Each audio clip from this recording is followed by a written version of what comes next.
Hi, everybody. Welcome back to Storytime with Grandma Kate and Happy New Year. Hope you had a nice holiday celebration with your family. Today's story is called Chester's Way by Kevin Henkes. And if you remember last summer, I read a book called Julius, Baby of the World. And it was about a little girl named Lily and her brother Julius. This book was written by the same author, and you might even find Lily in this book. But it's a story about a little boy named Chester who has a particular way of doing things. And he always likes to do things the same way. And sometimes he always likes to get his way, if not sometimes all the time. Do you know anybody like that? I can be like that sometimes. I want things to be my way and I get frustrated when they're not. But you learn as you grow up that some things can't always be your way. And I think Chester's going to learn that in this book. So let's enjoy it together. It's called Chester's Way by Kevin Henkes. And here's our cover page, Chester's Way.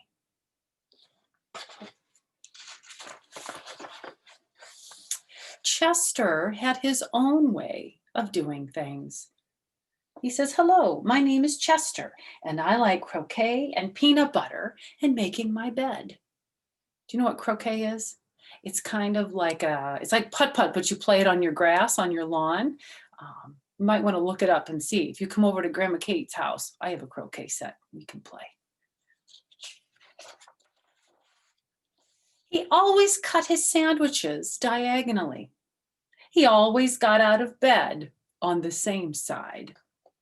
And he never left the house without double knotting his shoes. Chester always had the same thing for breakfast, toast with jam and peanut butter. And he always carried a miniature first aid kit in his back pocket, just in case. "You definitely have a mind of your own," said Chester's mother. "That's one way to put it," said Chester's father. I wonder how Chester's father would put it. Maybe he was like stubborn. I don't know. We'll see. Let's find out. Chester's best friend Wilson was exactly the same way, and that's why they were best friends. Chester wouldn't play baseball unless Wilson played, and they never swung at the first pitch or slid head first. Wilson wouldn't ride his bike unless Chester wanted to, and they always used hand signals. Did you hear that? That's my kitty cats running through the house. I think it's like Chester and Wilson, but it's Aditi and Leo playing. If Chester was hungry, Wilson was too, but they rarely ate between meals.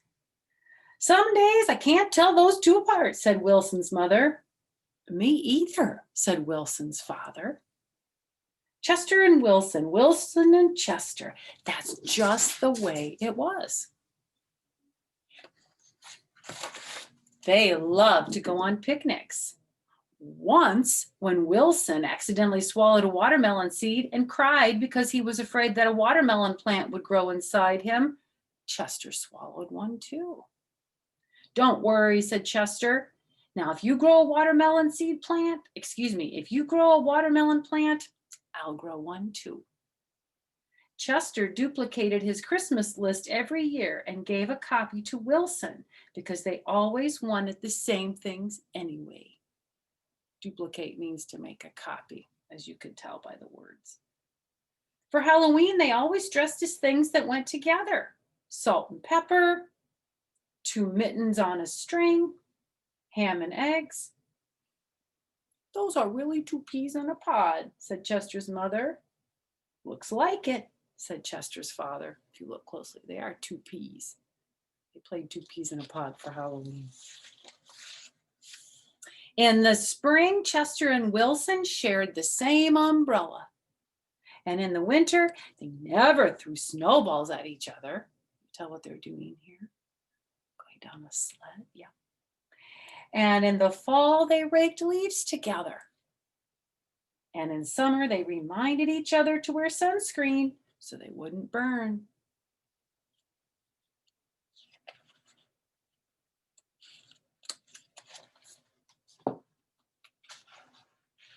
Chester and Wilson, Wilson and Chester. That's just the way it was. And then Lilly moved into the neighborhood. Remember her friend Lilly? Lilly had her own way of doing things. She says, I'm Lilly. I am the queen and I like everything. She's quite loud too. I wonder how Chester and Wilson, who are very particular, would like that. She wore band-aids all over her arms and legs to look brave. She talked backwards to herself sometimes so no one would know what she was saying. She says, I'm Yalil. I think that means I am Lilly. And she never left the house without one of her nifty disguises. Lilly waved at the cars that passed by, even if she didn't know who was in them. She always carried a loaded squirt gun in her back pocket, just in case. She definitely has a mind of her own, said Chester. That's one way to put it, said Wilson.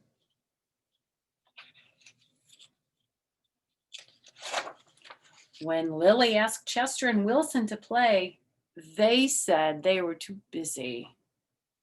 When she called them up on the phone, they disguised their voices and said they weren't home. If Lilly was walking on one side of the street, Chester and Wilson crossed to the other side and hid. Look, they're hiding behind that tree. She's something else, said Chester. Looks like it, said Wilson.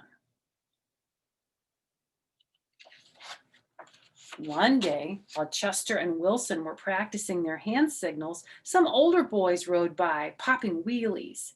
They circled Chester and Wilson and yelled personal remarks. Personal remarks means they said mean things to them. Maybe they called them names or teased them or something. Chester and Wilson didn't know what to do. Just when they were about to give up hope, a fierce-looking cat with horrible fangs jumped out of the bushes and frightened those older boys away. Who is that? That's Lilly, right? These pages just give me a hard time. Hold on just a sec. There we go. Are you who I think you are? Chester asked the cat. Of course, the cat replied. Thank you, Lilly, said Chester. You're welcome, Chester, said Lilly. Thank you, Lilly, said Wilson. You're welcome, Wilson, said Lilly. I'm glad you were wearing a disguise, said Chester. And I'm glad you had your squirt gun, said Wilson. I always do, said Lilly, just in case. Afterward, Chester invited Lilly over for lunch. You have a muscle moose cup? You have a muscle mouse cup? Said Lilly. Of course, said Chester. I do too, said Lilly. Same here, said Wilson. There it is right there. Might be like a Superman cup for mice. Chester and Wilson cut their sandwiches diagonally. Lilly asked Chester's mother if she had a cookie cutters, and she made stars and flowers and bells. Hey, that's neat, said Chester. Wow, said Wilson. That night, Lilly invited Chester and Wilson to sleep over. You have a night light? Said Chester. Of course, said Lilly. I do too, said Chester. Same here, said Wilson. Chester and Wilson wanted toast with jam and peanut butter for breakfast the next morning. That's boring, said Lilly. Try this instead. Oh, this is good, said Chester. Wow, said Wilson. Can you tell what they're eating? It's like a sandwich made into a face.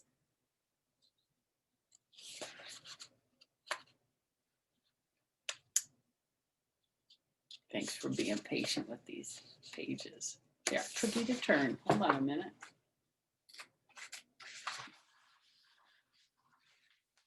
After that, when Lilly asked Chester and Wilson to play, they said yes. When she called them up on the phone, they had pleasant conversations. And if Lily was walking on one side of the street, Chester and Wilson waved and ran to catch up with her. Can you tell she got a paper bag on her head? Tip this a little bit so you can see it. Look at that. Isn't that funny? Chester and Wilson taught Lily hand signals, and she taught them how to pop wheelies. Lily taught Chester and Wilson how to talk backwards, and they taught her how to double knot her shoes.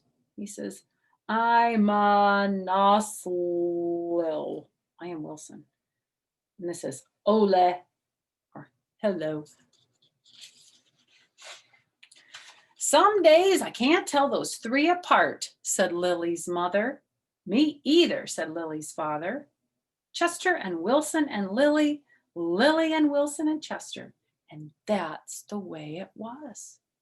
For Halloween, they dressed as three blind mice.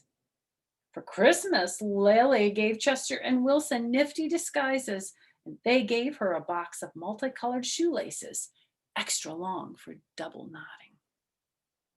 They loved to go on picnics. When Chester and Wilson told Lily about how they had each swallowed a watermelon seed once, Lily swallowed 3 of them. I'll grow a watermelon plant for each of us, she said. You know that can't happen, right? It just gets digested like the rest of your food. You won't grow a plant in your tummy because you don't have any soil in there, unless you eat dirt. But you don't eat dirt, do you? And even if you did, it still wouldn't happen. In the spring, Chester and Wilson and Lily shared the same umbrella. In winter, they never threw snowballs at each other. And in the fall, they raked leaves together. In the summer, they reminded each other to wear sunscreen so they wouldn't burn. Chester and Wilson and Lily, Lily and Wilson and Chester. And that's just the way it was. Until Victor moved into the neighborhood. You see Victor? He's chasing what is that? Oh, a butterfly. He's chasing a butterfly. I wonder what kind of kid Victor is. Maybe we'll find out in another story by Kevin Henkes. Well, until I see you the next time, have a great day, everyone. Enjoy your winter reading, and I'll see you at our next story time.